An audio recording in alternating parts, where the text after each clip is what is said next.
मंदिर घूमने आए हैं। तो चलिए यहाँ जो है जूता चप्पल का स्टैंड है, यहाँ पूरा निःशुल्क सेवा है, जूता चप्पल रख सकते हैं यहाँ पर। तो चलिए यहाँ पर जूता चप्पल हम लोग रख देते हैं, रखने के बाद फिर अंदर चलते हैं मंदिर के। एक साथ देखिएगा।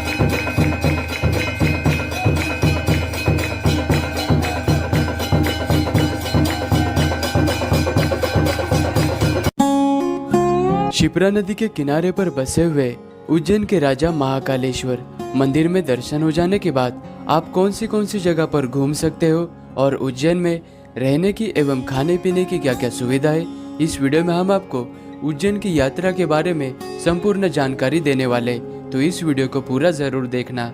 महाकालेश्वर ज्योतिर्लिंग आने के लिए नजदीक का रेलवे स्टेशन उज्जैन का आता है, या फिर आप इंदौर तक आकर वहां से बाय बस उज्जैन तक आ सकते हो।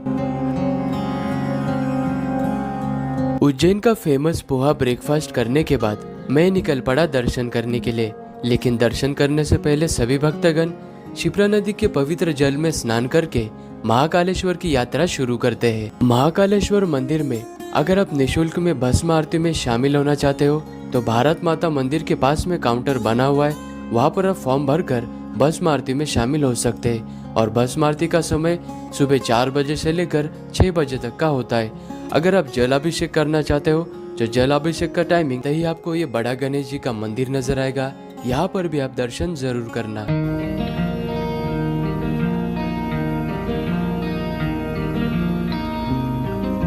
उज्जैन की नगरी में जो कोई आता है वो श्री राम घाट पर जरूर जाता है, क्योंकि श्री राम घाट से पवित्र शिप्रा नदी बहती है और शिप्रा नदी के किनारे पर बहुत सारे प्राचीन मंदिर बने हुए हैं और इस जगह पर आप सर्पदोष पूजा एवं पवित्र स्नान कर सकते हैं। श्री राम घाट पर आप बोटिंग भी कर सकते हैं और ये बोटिंग आपको शिप्रा नदी के एक छोटी सी परिक्रमा आ चुके हैं हर सिद्धि माता के मंदिर में। यह मंदिर महाकालेश्वर मंदिर से मात्र 5 मिनट के ही दूरी पर है और इस मंदिर में होने वाली संध्याकालीन आरती देखने के लिए भारी संख्या में भक्तगण यहाँ पर आते हैं और इस मंदिर में 5 बजे से ही आरती की तैयारियां शुरू की जाती है। और वीडियो में आप देख ही रहे होंगे माता रानी के भक्तगण दीप स्तंभ पर चढ़कर दीप प्रज्वलित करते हैं और इस मंदिर में आरती का समय शाम के 7 बजे का है।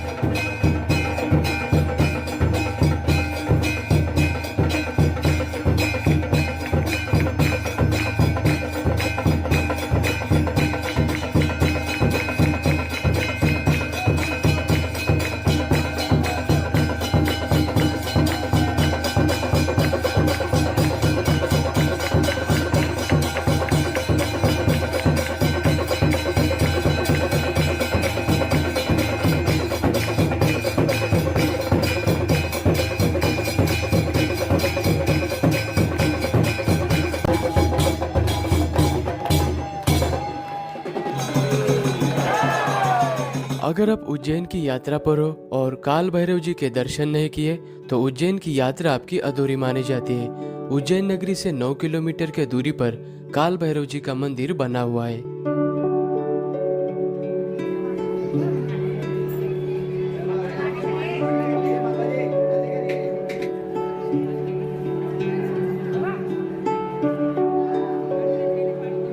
शिप्रा नदी के किनारे पर बसे हुए भैरव जी का स्कंद पुराण अवंतिका खंड के 64वें अध्याय में भैरव तीर्थ का वर्णन है।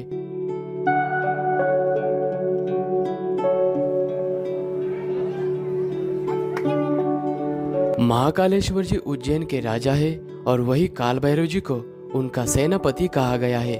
और काल भैरव जी के मंदिर के बाहर आते ही आपको ये स्तंभ नजर आएगा। यहाँ पर भक्तगण अपने मनोकामना अनुसार ये सिक्का यहाँ पर लगाते हैं। अभी हम गढ़कालिका शक्तिपीठ मंदिर में है। यह मंदिर काल भैरव से 1.5 किलोमीटर के दूरी पर है और उज्जैन में 2 शक्तिपीठ माने गए। सबसे पहला हरसिद्धि माता जी का मंदिर आता है और दूसरा ये गढ़कालिका माता मंदिर, और कहा जाता है कि इसी जगह पर सती के अंश गिरे थे।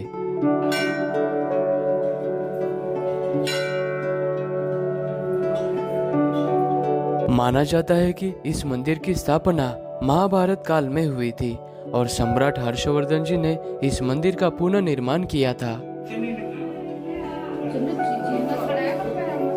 अभी हम आ चुके हैं राजा भरथरी गुफा के पास में, और यह गुफा गढ़कालिका मंदिर से मात्र 10 मिनट के ही दूरी पर है।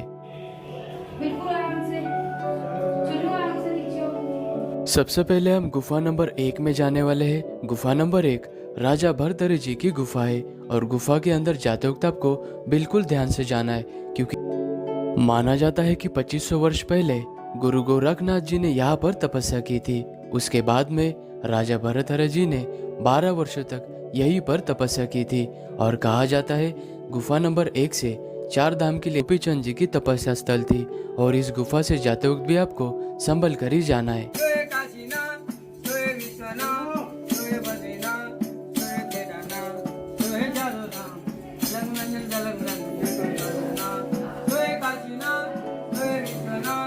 भरथरी गुफा से मात्र 5 मिनट के ही दूरी पर क्षिप्रा नदी के बिल्कुल तट पर यह ऋन्मुक्तेश्वर महादेव जी का मंदिर बना हुआ है।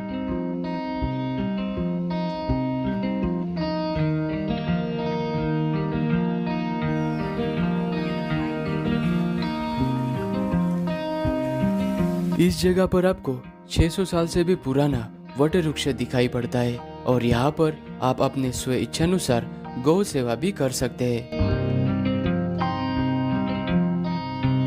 श्री राम घाट पे हर रोज शाम के 6 बजे क्षिप्रा मैया की पूजा यानी कि आरती का आयोजन किया जाता है। इस आरती का लाभ लेने के लिए भारी संख्या में भक्तगण यहाँ पर आते हैं, तो यहाँ पर भी आप जरूर आना।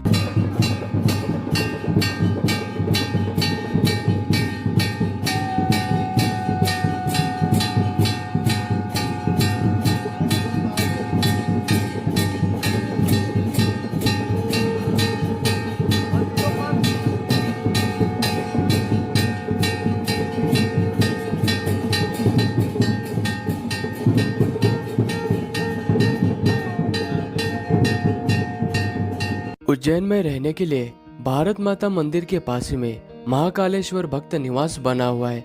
यहाँ पर आपको 1300 से लेकर 2000 तक एसी, नॉन एसी, डॉर्मेट्री ऐसे रूम्स मिल जाएंगे, या फिर आप प्राइवेट रूम्स भी ले सकते हैं जिसका रेट 600 से लेकर 1000 तक हो सकता है। और मेन मार्केट के आसपास में आपको सारी खाने पीने की चीजें मिल जाएगी।